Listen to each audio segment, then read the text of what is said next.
Segundo livro dos Reis, capítulo 19. O rei pede o conselho de Isaías. Assim que o rei Ezequias ouviu o que eles contaram, rasgou as suas roupas em sinal de tristeza, vestiu uma roupa feita de pano grosseiro e foi para o templo do Senhor. Ele mandou que Eliaquim, o encarregado do palácio, Sebna, o escrivão, e os sacerdotes mais velhos fossem falar com o profeta Isaías, filho de Amós. Eles também estavam vestindo roupas de pano grosseiro. A mensagem que o rei mandou entregar a Isaías foi esta: Hoje é um dia de sofrimento. Nós estamos sendo castigados e estamos envergonhados. Somos como uma mulher que está para dar à luz, mas não tem forças para isso. O rei da Assíria nos mandou o chefe do seu exército para insultar o Deus vivo. Que o Senhor, nosso Deus, escute esses insultos e castigue quem os disse. Portanto, ore a Deus pelas pessoas do nosso povo que ainda estão vivas. Os funcionários do rei Ezequias levaram a mensagem e Isaías mandou esta resposta: O Senhor Deus diz que o Senhor não deve deixar que os assírios o assustem, dizendo que Deus não pode salvá-lo. Deus vai fazer o rei assírio ouvir uma notícia que o fará voltar para a terra dele, e Deus vai fazer com que ele seja morto ali. Os assírios ameaçam outra vez.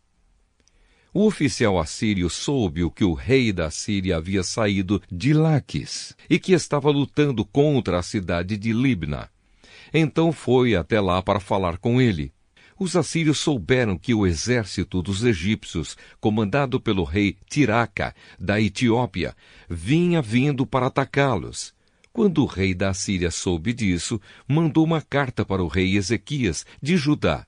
A carta dizia assim: O seu Deus, em quem você confia, lhe disse que Jerusalém não vai cair nas minhas mãos, mas não deixe que ele o engane. Você já ouviu falar daquilo que o rei assírio faz com qualquer país que ele resolve destruir? Por acaso você pensa que poderá escapar?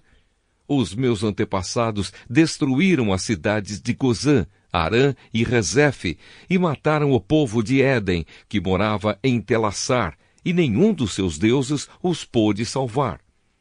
Onde estão os reis das cidades de Amate, Arpade, Sefarvaim, Ena e Iva? O rei Ezequias recebeu a carta das mãos dos mensageiros e a leu. Então foi até o templo, pôs a carta ali na presença de Deus, o Senhor, e orou assim: Ó Senhor, Deus de Israel, que estás sentado no teu trono que fica acima dos querubins, só tu és Deus e governas todos os reinos do mundo. Tu fizeste os céus e a terra. Ó Senhor, olha para o que está acontecendo com a gente. Escuta todas as coisas que Senaqueribe está dizendo a fim de insultar a ti, o Deus vivo. Todos nós sabemos, ó Senhor, que os reis da Síria destruíram muitas nações, arrasaram as suas terras e queimaram os seus deuses, que não eram deuses de verdade, e sim imagens de madeira e de pedra feitas por mãos humanas. Agora, ó Senhor, nosso Deus, salva-nos dos assírios, para que todas as nações do mundo fiquem sabendo que só tu, ó Senhor, és Deus. A mensagem de Isaías para o rei. Então Isaías mandou uma mensagem para o rei Ezequias. Nela, ele dizia que, em resposta à oração do rei, o Senhor, o Deus de Israel, tinha dito o seguinte: A cidade de Jerusalém ri e caçoa de você, Senaqueribe. Contra quem você pensa que falou? Para quem você olhou com orgulho? A quem você pensa que ofendeu e insultou? Você fez tudo isso contra mim, o Santo Deus de Israel. Você me mandou os seus mensageiros para se gabarem de que com os seus muitos carros de guerra você conquistou as mais altas montanhas do Líbano. Você se gabou de ter cortado os mais altos cedros e os melhores ciprestes e de ter chegado até os lugares mais distantes das lindas florestas. Você se gabou de ter cavado poços em terras estrangeiras e de ter bebido da água deles. Gabou-se também de que os pés dos seus soldados fizeram secar o rio Nilo. Por acaso você não sabe que fui eu que planejei tudo isso há muito tempo e agora fiz tudo acontecer? Eu dei a você o poder de fazer cidades cercadas de muralhas virarem montões de entulho. Por isso, os seus moradores ficaram fracos e andavam cheios de medo e de vergonha. Eles ficaram como o capim do campo e a erva verde e como a erva que cresce nos telhados, quando o vento quente do leste sopra e os faz secar. Mas eu o conheço muito bem. Sei o que você faz e aonde vai. Sei que você me odeia. Eu soube do seu ódio e do seu orgulho, e agora vou pôr uma argola no seu nariz e um freio na sua boca, e farei você voltar pelo mesmo caminho por onde veio.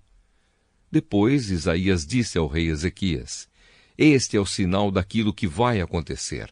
Neste ano e no ano que vem, vocês terão para comer somente aquilo que nascer por si mesmo, sem ser plantado. Mas no ano seguinte, vocês poderão semear e colher cereais, plantar parreiras e comer as uvas. As pessoas de Judá que não tiverem morrido vão florescer como plantas que firmam as suas raízes na terra e dão frutas.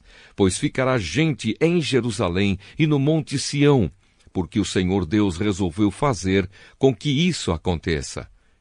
Isaías continuou: Portanto, o Senhor Deus diz o seguinte a respeito do rei da Síria: Ele não entrará nesta cidade e não atirará uma só flecha contra ela.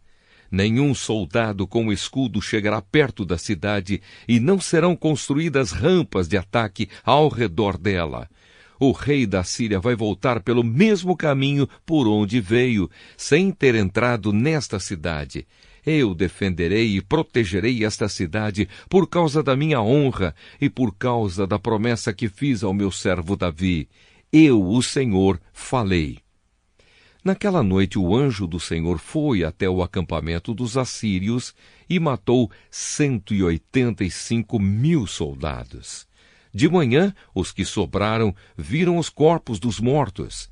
Então Senaqueribe, rei da Síria, se retirou, voltou para Nínive e ficou lá. Certo dia, quando ele estava adorando no templo do seu deus Nisroque, os seus filhos Adrameleque e Sarezer o mataram à espada e fugiram para a terra de Ararate.